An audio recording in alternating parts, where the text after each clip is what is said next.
For the past 10 years, many of us have heard of Falun Gong, the practice, the beliefs, and also the struggle they are having within China. Today, I'm happy to have with me spokesperson for the Falun Gong in Canada, Mr. Joel Chipkar, who will hopefully be able to shed more light on this spiritual phenomenon and the issues it faces today. Joel, thank you very much for being with us today. Thank you, Chrissy. So Joel, for those of us who don't know, what exactly is Falun Gong and what are the basics of the beliefs? Well, Falun Gong is what's called a full cultivation practice for the mind and the body. Back in China, in ancient China, these teachings that we know today, like Tai Chi or Qigong, were used to not only strengthen the body energy, but also to unlock the wisdom in the mind in order for people to reach their spiritual perfection. Much like many of the ancient teachers like the Buddha or Lao Tzu, who brought in Taoism, these were very profound, powerful teachings. And Falun Gong is also based in this essence of this belief that in order to unlock your enlightenment, you have to assimilate to universal principles, principles that make the universe kind of go round. And Falun Gong believes that the essence of every molecule in the world, everything that we see, like this table or a tree or a chair, has a characteristic. And each characteristic of each molecule is what the Chinese call Zhen Shen Ren, or truthfulness, compassion, and forbearance. Like a tree doesn't know how to hate. You know, a bird doesn't know how to be jealous. They just are. And Falun Gong believes that the human being as well can assimilate once again closer to this universal characteristic of truth, compassion, and forbearance.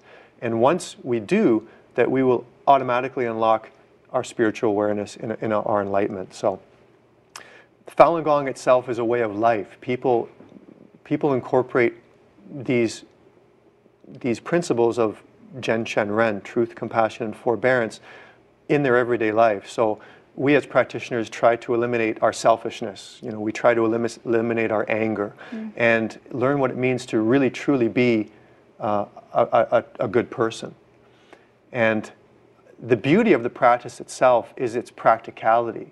Like, although it's steeped in so many thousands of years of culture, it's good for today. Like, there's no worship or ritual, there's no dogma, there's no money involved. Practitioners can come and go as they please. There's no membership lists. So it's a very free and very empowering teaching that helps people in their daily lives on a daily basis. So it doesn't sound like something that would be a threat to anyone. So why is the Chinese government so against it? Well, in order to answer that question, I have to give you a bit of history on China and also on the Communist Party. China is a country steeped in 5,000 years of culture, and in this 5,000 years, the entire society believed that gods existed.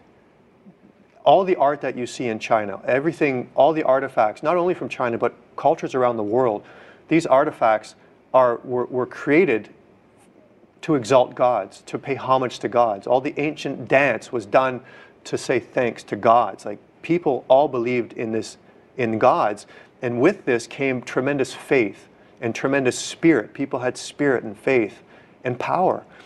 When the Communist Party came into China, it was Mao Zedong and his gang who imported communism from the West into China, and basically, through a violent campaign, initiated this new communist teaching into China. And with it came the number one principle that in order to suppress the people, you have to eliminate their spirit. You have to kill their spirit. You have to eliminate their faith. And this is exactly what the communist government did. In 1966, they started what was called the Cultural Revolution. And in the Cultural Revolution, they basically eliminated in people's minds that gods existed, that gods did not exist, and that the Communist Party was God, that the Communist Party could control heaven and earth, and the Communist Party was great, glorious, and correct. So you don't need a God. All you need to do is put your faith in communism, in the Communist Party. And I'm not making this up. This was actually in the Communist Manifesto.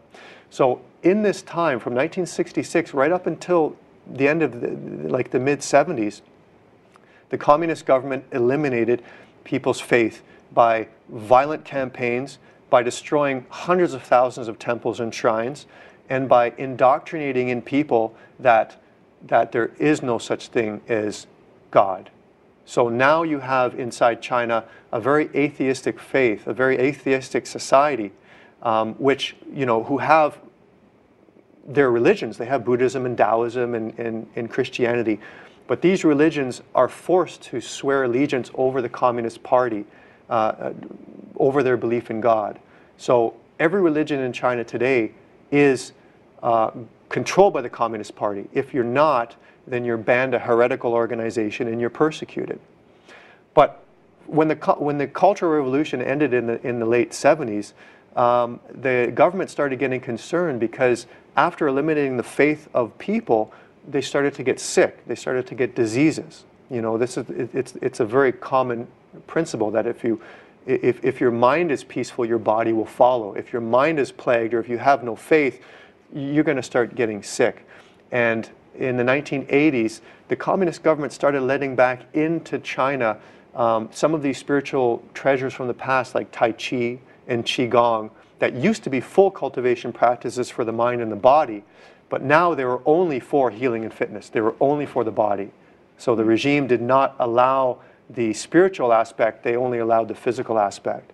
And in the 1980s, you had a huge Qigong boom, and millions upon millions of people started to practice Qigong and started to become fit. In 1992, the founder of Falun Gong, Mr. Li Hongzhi, debuted Falun Gong into China. And Falun Gong once again brought not only the exercise regime to help healing and fitness, but also the cultivation practice for the mind. So he brought back into China the full cultivation practice of mind and body. And then from 1992 to 1994, it was very respected in China. It was awarded by the actual communist regime. It was supported by the regime. It was endorsed by the regime in order for the founder to give classes all over China. It was awarded the Star Qigong School in 92 and 93. And the Public Security Bureau, which is like the FBI, congratulated Falun Gong for bringing back the crime-fighting virtues into society. Wow. It spread across China faster than any spiritual teaching in history, until 1994 came around. And when 1994 came around, the communist government approached the founder and they said, we want to start charging money for this teaching because it's so powerful. We want to start charging money because it's popular. And the founder said, no, this is a cultivation practice. It's for the spirituality of the people, and it's not to be capitalized. It's not for sale. So he distanced himself from the arm of the communist government that was kind of overseeing Tai Chi and Qigong. And at that point, the communist government started to attack him. So from 94 to 1999, these abuse continued to happen. And in 1999, the communist leader at the time, Jiang Zemin, ordered a violent persecution against Falun Gong when his survey found that over 100 million Falun Gong practitioners were practicing in China.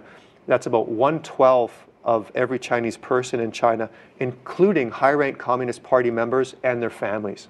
So experts say he was very politically insecure and jealous, and he used Falun Gong as a political tool to kind of fluff his feathers and show fear to his political circle and also the rest of China.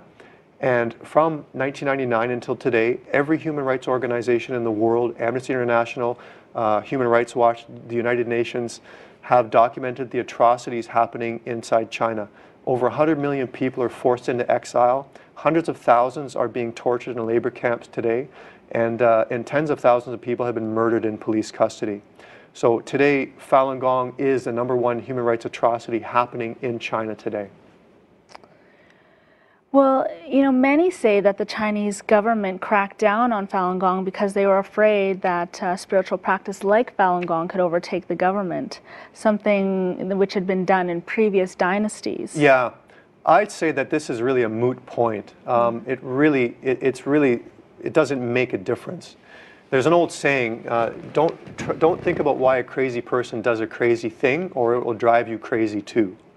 The issue is, whatever the excuse the Communist Party came up with, there is no excuse for the murder and torture and defamation of millions of people just because they choose to practice their faith of choice, or just because they choose to stand up to protect not only their Chinese constitutional right to believe in their faith, but also their human right to believe in their faith.